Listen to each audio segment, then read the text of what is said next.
Lecture de la Bible. Lecture choisie, lecture associée et leur vue d'ensemble tirée de la Bible Vie Nouvelle, version second 21. Le livre de Jean, enrichi d'extraits des livres d'Exode et de Ruth. Dans le livre d'Exode, au chapitre 16, nous lirons les versets 11 à 26. L'Éternel s'adressa à Moïse. « J'ai entendu les murmures des Israélites. Dis-leur, au coucher du soleil, vous mangerez de la viande, et le matin vous vous rassasierez de pain. Ainsi vous reconnaîtrez que je suis l'Éternel, votre Dieu. » Le soir survinrent des cailles qui couvrirent le camp, et le matin, il y eut une couche de rosée autour du camp. Une fois cette rosée dissipée, il y avait à la surface du désert quelque chose de petit comme des grains, quelque chose de fin comme la gelée blanche sur la terre. Les Israélites regardèrent et se dirent l'un à l'autre, « Qu'est-ce que c'est ?» En effet, ils ne savaient pas ce que c'était. Moïse leur dit, « C'est le pain que l'Éternel vous donne pour nourriture. Voici ce que l'Éternel a ordonné, que chacun de vous en ramasse ce qu'il faut pour sa nourriture, une mesure de 2 litres par personne, suivant le nombre que vous êtes, et chacun pourra en prendre pour ceux qui sont dans sa tente. » C'est ce que firent les Israélites. Chacun ramassait ce qu'il fallait pour sa nourriture, et au verset 19, Moïse leur dit, « Que personne n'en laisse jusqu'au matin. » Ils n'écoutèrent pas Moïse, et certains en laissèrent jusqu'au matin, mais il s'y mit des vers, et cela devint infect. Moïse fut irrité contre ces gens. Tous les matins, chacun ramassait ce qu'il fallait pour sa nourriture, et quand venait la chaleur du soleil, cela fondait. Le 6e jour, ils ramassèrent une double quantité de nourriture, soit 4 litres pour chacun. Tous les chefs de l'assemblée vinrent le rapporter à Moïse. Celui-ci leur dit, « C'est ce que l'Éternel a ordonné. Demain est le jour du repos, le sabbat, consacré à l'Éternel. Faites cuire ce que vous avez à faire cuire, faites bouillir ce que vous avez à faire bouillir, et mettez en réserve, jusqu'au matin, tout ce qui restera. » Ils le laissèrent jusqu'au matin, comme Moïse l'avait ordonné, et cela ne devint pas infect. Il ne s'y mit pas de vers. Moïse dit, « Mangez-le aujourd'hui, car c'est le jour du sabbat en l'honneur de l'Éternel. Aujourd'hui, vous n'en trouverez pas dans la campagne. » Le peuple d'Israël lui donna le nom de manne. 2 histoires d'amour nous sont rapportées dans le livre de Ruth, ce 8e de la Bible. Et ce n'est pas anodin, bien qu'écrit vers les années 1375 à 1050 avant Jésus-Christ. Ce livre raconte ces histoires qui ont du sens pour nous encore aujourd'hui. Il s'agit de Naomi qui revient en Israël, dans son pays natal, accablée d'amertume. Après un séjour de 10 ans à l'étranger dans le pays de Moab, son mari et ses 2 fils sont tous les 3 morts au pays de Moab. Ruth la Moabite, l'une de ses belles-filles, lui témoigna son amour et son attachement en ces termes. « Ne me presse pas de te quitter. Où tu iras, j'irai. Où tu habiteras, j'y habiterai. Où tu mourras, j'y serai enterré. Que Dieu me traite dans toute sa rigueur, si quelque chose d'autre que la mort vienne à me séparer de toi. » Cette belle déclaration de Ruth, vous la trouvez dans Ruth, chapitre 2, verset 16. Et voilà que les 2 femmes reviennent en territoire d'Israël. Il y avait une loi en Israël, dans Lévitique 19, verset 9 et 23, verset 22, qui favorisait Ruth et Naomi. « Quand vous ferez la moisson dans votre champ, tu ne moissonneras pas ton champ jusqu'au bord, tu ne ramasseras pas ce qui reste à glaner. Tu ne cueilleras pas non plus les grappes restées dans ta vigne, et tu ne ramasseras pas les grains qui seront tombés. Tu laisseras un coin de ton champ sans le moissonner, et tu le laisseras aux pauvres et à l'étranger. Je suis l'Éternel ton Dieu. » Ainsi Ruth, la Moabite, dit à Naomi, « Laisse-moi aller ramasser des épis abandonnés dans un champ, derrière celui aux yeux duquel je trouvais grâce. » Elle lui répondit, « Vas-y, ma fille. » Ruth alla ramasser des épis dans un champ derrière les moissonneurs. Il se trouva que la parcelle de terre appartenait à Boaz, un homme puissant et riche, parent d'Élimélec, mari défunt de Naomi. Or, Boaz vint de Bethléem. Il dit au moissonneur, « Que l'Éternel soit avec vous. » Ils lui répondirent, « Que l'Éternel te bénisse. » Boaz dit à son serviteur chargé de surveiller les moissonneurs, « À qui est cette jeune femme ?» Le serviteur lui répondit, « C'est une jeune femme moabite qui est revenue avec Naomi du pays de Moab. Elle a dit, « Permettez-moi donc de glaner, de ramasser des épis entre les gerbes derrière les moissonneurs. » Et depuis son arrivée ce matin jusqu'à présent, elle est restée debout et ne s'est reposée qu'un moment dans la maison. Boaz dit à Ruth, « Écoute, ma fille, ne va pas ramasser des épis dans un autre champ. Ne t'éloigne pas d'ici, reste avec mes servantes. Regarde où l'on moissonne dans le champ et va après elles. J'ai défendu à mes serviteurs de te toucher. Quand tu auras soif, tu iras au vase et tu boiras de ce que les serviteurs auront puisé. » Alors, elle tomba le visage contre terre, se prosterna et lui dit, « Comment ai-je trouvé grâce à tes yeux pour que tu t'intéresses à moi, une étrangère ?» Boaz lui répondit, « On m'a rapporté tout ce que tu as fait pour ta belle-mère depuis la mort de ton mari, et comment tu as quitté ton père et ta mère, le pays de ta naissance, pour aller vers un peuple que tu ne connaissais pas auparavant. Que l'Éternel te rende ce que tu as fait, et que ta récompense soit entière de la part de l'Éternel, le Dieu d'Israël, sous les ailes duquel tu es venu te réfugier. » Elle dit, « Oh, que je trouve grâce à tes yeux, mon Seigneur, car tu m'as consolé, tu as parlé au cœur de ta servante. Pourtant je ne suis pas moi comme l'une de tes servantes. » Elle ramassa des épis dans le champ jusqu'au soir, puis elle battit ce qu'elle avait récolté. Il y eut environ 22 litres d'orge. C'est la traduction moderne des mesures de poids de l'époque. Elle l'emporta, rentra dans la ville et sa belle-mère vit ce qu'elle avait ramassé. « Où es-tu allée, ma fille, travailler aujourd'hui ?» Elle lui dit, « Je suis l'homme chez qui j'ai travaillé aujourd'hui s'appelle Boaz. » Naomi lui dit, « Qu'il soit béni de l'Éternel, cet homme est notre parent et il a sur nous le droit de rachat. » En Israël, lorsqu'un Israélite avait vendu sa propriété et qu'il venait à mourir, un de ses parents proches avait le droit de racheter la propriété et même d'épouser la veuve d'un de ses héritiers ou du défunt. Il faisait ainsi office du défenseur de la famille du défunt.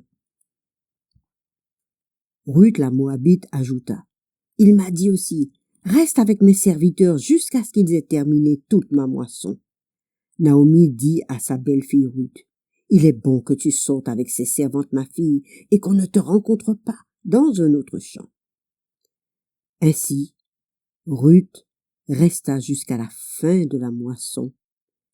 Une histoire d'amour prit naissance entre Boaz et Ruth. Non seulement Boaz racheta la propriété d'Élimélec, mais il épousa Ruth. Et l'heureux dénouement de cette histoire, c'est que Naomi reçut sur ses genoux le bébé qui naquit du couple. Nous arrivons dans le livre de Jean, chapitre 5, et nous trouvons cette phrase importante, fondamentale de Jésus. « Vous sondez les Écritures, dira-t-il au chef religieux opposant, parce que vous pensez avoir en elles la vie éternelle. Ce sont elles qui rendent témoignage à mon sujet. » En disant cela, Jésus fait de l'Ancien Testament une base prophétique inéluctable de sa venue. Jean chapitre 6, versets 1 à 15 et 22 à 25, nous suivons Jésus, alors qu'il s'en va de l'autre côté du lac de Galilée, au lac de Tibériade. Ce lac doit son nom à la petite ville qui était proche. Et jusqu'à présent, des visiteurs peuvent contempler le spectacle étonnant de beauté et de sérénité que les contemporains de Jésus connaissaient. Une grande foule le suivait parce que les gens voyaient tous les miracles qu'il faisait sur les malades. Or, la Pâque, la fête juive, était proche.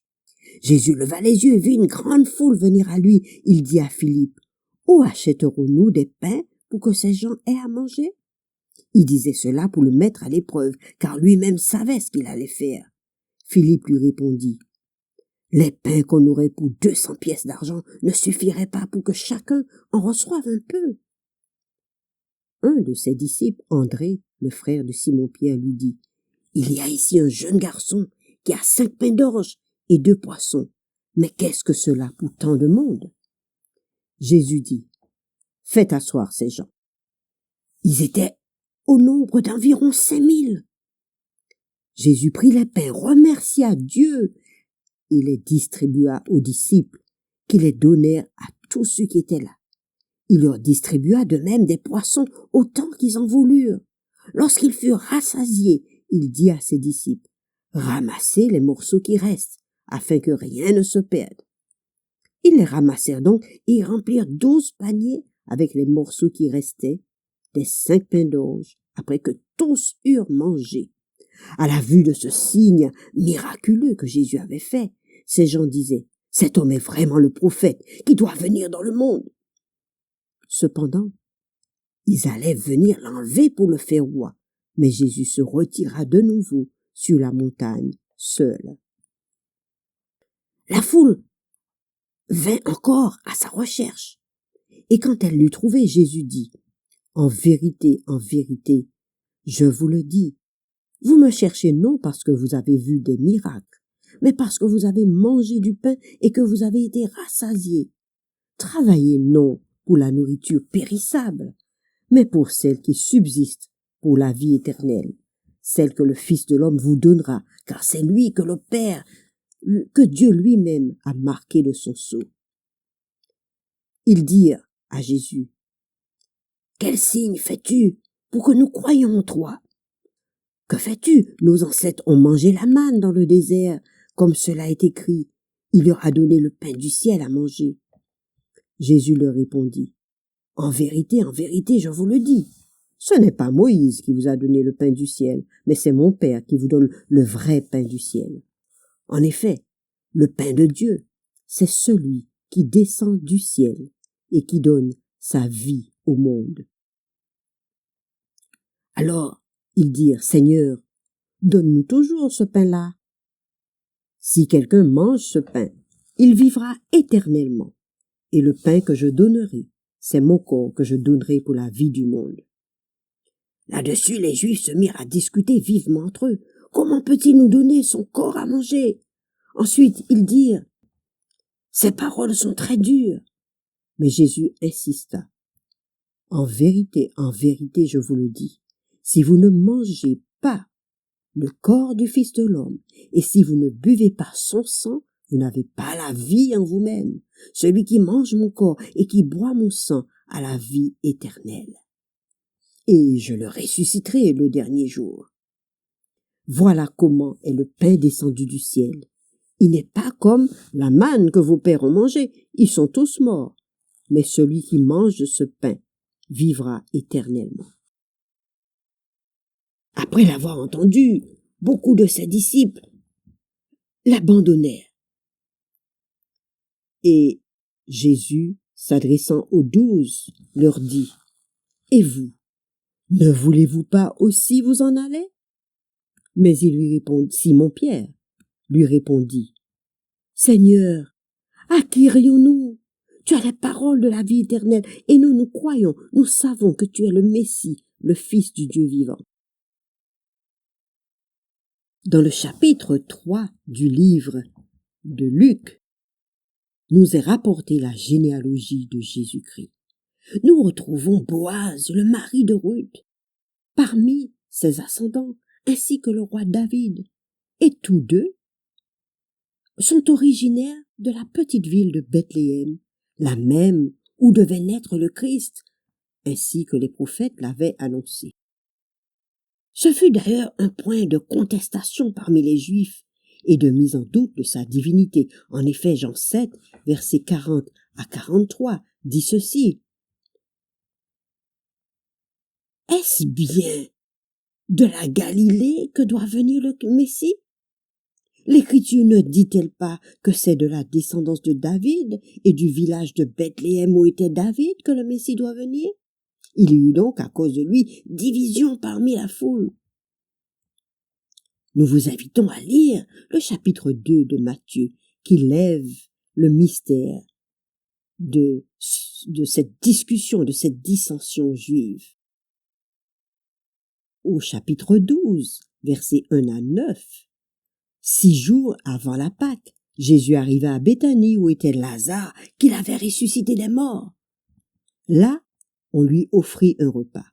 Marthe servait et Lazare était parmi ceux qui se trouvaient à table avec lui. Marie prit un demi-litre d'un parfum de nard pur, très cher, en versa sur les pieds de Jésus et lui essuya les pieds avec ses cheveux. La maison fut remplie de l'odeur du parfum. Un de ses disciples, Judas l'Iscario, celui qui allait le trahir, dit « Pourquoi n'a-t-on pas vendu ce parfum 300 pièces d'argent pour les donner aux pauvres ?» Il disait cela, non parce qu'il se souciait des pauvres, mais parce que c'était un voleur, et comme il tenait la bourse, il prenait ce qu'on y mettait. Jésus dit alors, « Laisse-la, elle a gardé ce parfum pour le jour de mon ensevelissement. En effet, vous avez toujours les pauvres avec vous, tandis que moi, vous ne mourrez pas toujours. » Une foule apprit que Jésus était à Béthanie. Ils vinrent donc non seulement pour le voir, mais aussi pour voir Lazare, qu'il avait ressuscité des morts, au déplaisir des chefs. Le Fils de Dieu, élevé de son vivant aux yeux de tous, parfumé, embaumé avant sa mort, décrète que ce geste d'amour de Marie sera raconté dans le monde entier jusqu'à la fin. Un parfum de prix, l'odeur du Fils de Dieu, venu des cieux, a été répandu dans l'atmosphère de l'humanité et ne sera jamais oublié. Ce geste d'amour lui apporta joie, réconfort, tandis qu'il savait que d'autres le mettraient à mort dans seulement 6 jours. Aimé d'un côté, détesté de l'autre, quelle dualité! Certains cherchent à le faire mourir, les autres à le faire roi. Mais il reste lui-même, celui qui guérit de toute maladie, celui qui est le pain de vie, l'ami du riche comme celui du pauvre. L'amour de Jésus conserve pour toi, pour moi, des paniers pleins de réserves. L'homme aimé, parfumé, avant d'être humilié, est celui dont les prophètes ont parlé, l'homme de Galilée, l'homme de dualité. Seigneur, à qui irions-nous? Tu as les paroles de la vie.